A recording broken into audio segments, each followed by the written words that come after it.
నకిలీ బంగారం తీసుకొచ్చి ఈ నకిలీ బంగారం మీద కూడా బిఐఎస్ హాల్ మార్క్ వేయించి ఇలా వ్యాపారస్తులను మోసం చేసి ఒరిజినల్ బంగారం పట్టుకెళ్ళిపోతుంది, మార్చుకుని ఒరిజినల్ బంగారం పట్టుకెళ్ళిపోతుంది. పట్టుకునే లోపలే ఇంకా చిక్కట్లేదు. వాట్సాప్ గ్రూప్ లో భీమవరంలో ఇలా జరిగిందని మాకు సమాచారం వచ్చింది. దాన్ని బట్టి పట్టుకోవడం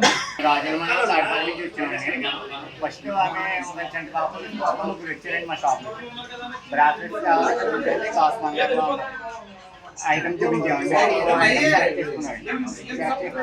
పాత బంగారం ఎక్స్చేంజ్ చేసుకుంటామని చెప్పాను. ఒక గాజు చేత తీసుకొచ్చారండి, దాని మీద బిఏఎస్ ఆల్మోస్ట్ ఐటమ్ ఇచ్చారండి. తర్వాత ఐటమ్ ఇచ్చాము, తీసుకుని ఐటమ్ ఇచ్చామండి. యాప్లో కొన్నావమ్మా నువ్వు?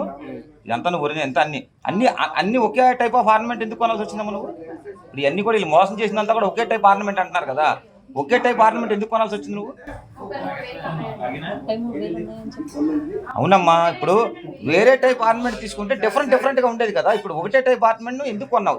ఇన్ని గ్రాములు దరిదాపుగా ఇంతమంది అంటే 10 మంది అంటే దరిదాపు ఒక్కొక్కరికి రెండు కాసులు, ఒక్కొక్కరి దగ్గర ఒక్కొక్క కాసు అన్నా 10 కాసులు మినిమం అమ్మినట్టే కదా. ఇప్పుడు 10 కాసులు ఒకే టైప్ ఆఫ్ ఆర్నమెంట్ ఎవరు లేడీస్ నాకు తెలుసుగా కొనరు, ఎందుకంటే మాకు అందరికీ పెళ్ళిళ్ళు అయినాయి. నువ్వెందుకు కొనాల్సి వచ్చింది? ఒకే టైప్ ఆఫ్ ఆర్నమెంట్ తక్కువకి వస్తుందని కొన్నావు నువ్వు చెప్పే సమాధానం తక్కువకి వస్తుందని, అంతే కదమ్మా?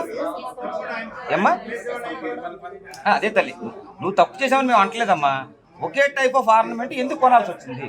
ఇప్పుడు లేడీస్ అనేవాళ్ళు చిన్న శాలరీలు డిఫరెంట్గా కొంటారు, ఎక్కువ శాలరీలు వచ్చేలాగా. నువ్వు అన్ని శాలరీలు ఒకే రకంగా కొని వీళ్ళ దగ్గర అమ్ముతున్నావు కదా, అన్ని శాలరీలు ఒకే రకం శాలరీలు ఎందుకు కొనాల్సి వచ్చింది అనేది మా ప్రశ్న.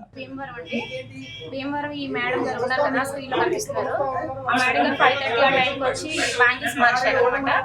ఆ బ్యాంగిల్స్ తీరా చూస్తే కాపర్ మీద గోల్డ్, మా దగ్గర గోల్డ్ మార్చేసి చైన్ తీసుకెళ్ళి తీరా ఇదేంటని మెల్ట్ చేద్దాము అని అనుకునేటప్పటికి మాకు కాల్ వచ్చింది అనమాట. ఇలా జరిగిందంటే మీ విజిటింగ్ కార్డు దొరికింది మా దగ్గర, సో ఆవిడ ఇలా చేసింది, మీకు ఏదైనా మీ దగ్గరకు వచ్చారా అని.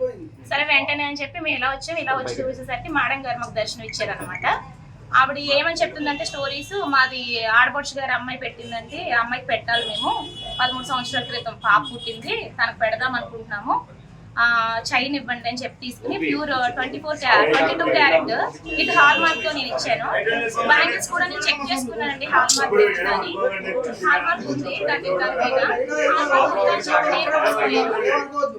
నా దగ్గర 8 గ్రామ్స్ చైన్ తీసుకుంది, 7,500 క్యాష్ తీసుకుంది. ఇలా ఎంతమంది మోసం చేసిందో వాళ్ళందరూ కూడా ఇక్కడికి వచ్చారనమాట. వాళ్ళందరూ ఇందులో దగ్గర రాజు, బాయికొల్లు, నరసాపురం, భీమవరం ఇలాంటి వాళ్ళని ఎంకరేజ్ చేసే వాళ్ళు ఎవరున్నారు? దయచేసి బంగారం వ్యాపారం చేసే వాళ్ళు నమ్మకం పోయేలా చేస్తారు. దయచేసి అందరికీ రిక్వెస్ట్ అండి, కనీసం ఇలాంటి పనులు చేసేటప్పుడు మన బ్రతుకుతున్న ఒక సమాజంలోని పెట్టుకుని కొంచెం మంచి వైపు వెళ్తే బాగుంటది. కొంచెం దీన్ని అరికట్టాలని చెప్పి అందరికీ నేను మనవి చేసుకుంటున్నాను. మరిన్ని వీడియోస్ కోసం ఛానల్ ని సబ్స్క్రైబ్ చేయండి, లేటెస్ట్ అప్డేట్స్ కోసం వాట్సాప్ ఛానల్ ని ఫాలో చేయండి, అండ్ లింక్ డిస్క్రిప్షన్ లో ఉంది.